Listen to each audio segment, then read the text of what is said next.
Hello and welcome back to Choice Bits of Bliss. My name is Cilla.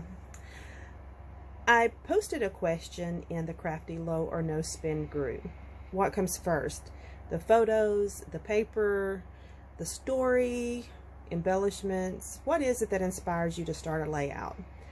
And I wanted to have this conversation because I'm nosy and I love hearing other people's processes. But I made a decision that is going to help me be more prepared for the 30 days of sketches in October, which we're going to do 31 layouts. But I need to be prepared at a higher level than what I've been prepared in the past. So in the past, I've allowed the paper to inspire me. So I would make my kits in advance and put some embellishments with my kits. But that's really kind of minimal, and that's all the planning I would do. I wouldn't put photos with them. And this time, I'm returning to my roots of when I first started scrapbooking. Now, way back then, of course, I got introduced to scrapbooking through a Creative Memories house party. And it spoiled me. I thought that's how you scrapbooked. You got together with friends and you chatted and you worked together. You shared tools because not everybody had all the tools. It was so much fun and I loved the camaraderie. So that's what I did for the first 10 years of scrapbooking. We graduated from house parties to going off for a weekend with a bigger group. And then we started going to conventions. It was a ton of fun. And I always had a bag ready to go. I was a pro at packing and getting on the road to scrapbook. And what I did is I had this, it was kind of like an accordion file, but it was for 12 by 12 paper. And I think it held somewhere between 15 to maybe 25 kits. In each slot I would put a page kit and I would put photos in with it and whatever embellishments I was going. I would put it in each slot. So I would just lock the front of it and I would pack a bag that had tools. Then I was ready to go. A couple of bags ready to go. I did that for years and it was enough. It was good and it was enough. So I was thinking about that this week and I thought, you know, that worked for me. Now I didn't make kits the way I make kits these days. We've come a long way, baby. But I did make kits. And so as I was mulling that over this week, I thought, you know what? How about this time, instead of allowing the paper to pull me in, I want the stories to pull me in. I want the photos.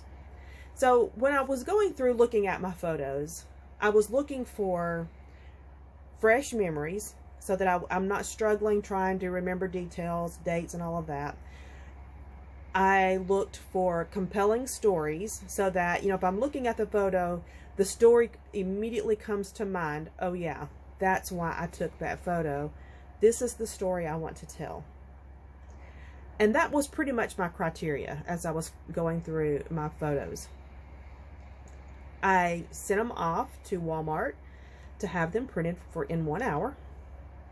I got that instant gratification because I got my pictures real soon. Now, are these amazing prints? They're good prints, but are they amazing? I would say no, because every single one of these are off my phone. So to have amazing prints, there's a few factors that come into play. For 4x6 photos, your phone is perfectly fine. You're not trying to make a billboard out of these. And your photos are good. Now this is really vibrant and pretty. That's true to the scene that I saw that day. So Walmart does a good job. It's not like sending it off to MPix MPix is who I use when I'm printing professional quality photos. So this is Walmart. And for Walmart, I am happy with the quality of these photos. So let's just say that. That's my opinion. You go with your convictions. But it helped me to have automatically, so if I pull this up, I have over 30 stories in here to tell. So I have flipped them this way. This is a story. This is a story. This is a story. So each time they're flipped, that's a new story. And that helps me to just work through this quickly. So I'm looking for efficiency in this part of the process. Here's the reason why. So as I'm mulling over this week, one of the things I was thinking about is that I really want to play with tools and kind of slow down, build those layers, play with some texture, and that takes time. I have scrapbooked on the fly, in a hurry, my entire scrapbooking career. I'm able to do it. Now, if I'm not great at everything, there's a lot of things I'm not great at. But one of the things that I am good at is if I have a sketch and I have paper, I can cut that paper and make it look like that sketch in about 5 minutes. I'm quick. That's one of my gifts. But I don't want to just make my page look exactly like the sketch, and there's nothing wrong with that. I want to add my details to it. I want to add some of my personal touches and what makes it fun to just really get in there and make a layout. That takes more time. So to give myself the time on the back end to be more creative, on the front end, I need to be better prepared. I need to have everything together so that I can cut those papers, get that layout, the base, the bones of it done.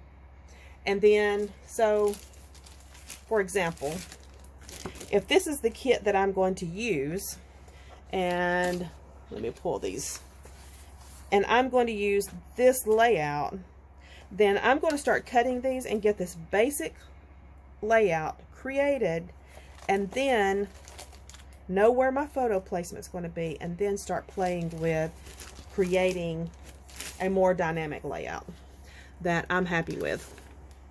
I don't know if this is all going to work out perfect that way. I may get rushed tomorrow because that's how my life is. But this is what I'm thinking. This is how, right now, I feel like I'm returning to my roots by putting my photos to my paper and having my sketch ready and having it all ready, but just needing to put it together. That, I think, is going to solve a lot of time constraint issues. You know what? Let me know what you think down in the comments below. Tell me how you get prepared. And I would love to know if you're traveling again. If you're able to travel and have everything that you want when you go. It's been a while. I traveled to Atlanta to spend a weekend with Teresa back in July, and I felt rusty. I really did feel rusty, and there were some things that I forgot. Thank goodness Teresa packed her stuff, and so we were able to share. But, you know, I felt really rusty at it. I would like to start going to some crops again, maybe. But on the flip side, it feels really good just to crop virtually and to sit in my room and have everything right here at me. You know, there's some pluses and minuses to everything. So like I said, I would love to hear how you're getting that was country. I would love to hear how you're getting ready and your preparation process. I'm going to stop this video here and say thank you Thank you for joining me in this process as I'm getting ready for 30 Days of Sketches with Christy's Beautiful Life.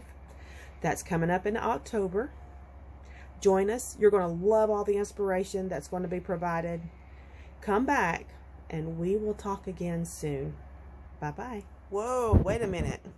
Before we go, I wanted to share, this is my crate of kits that I will be pulling from for 30 Days of Sketches.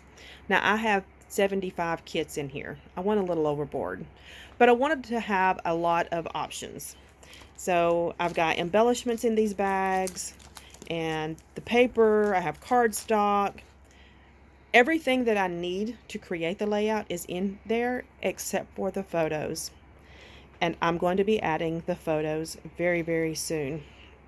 So that is what I'm going to be pulling from.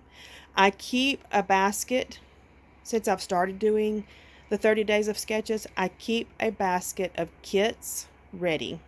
I also use my scrap room kits, the flavors of the month. I add those in every once in a while to make sure I'm staying on top of using them. And that helps me stay fresh supplied for 30 Days of Sketches. Now, I'm going to let you go for real this time. See you later. Bye-bye.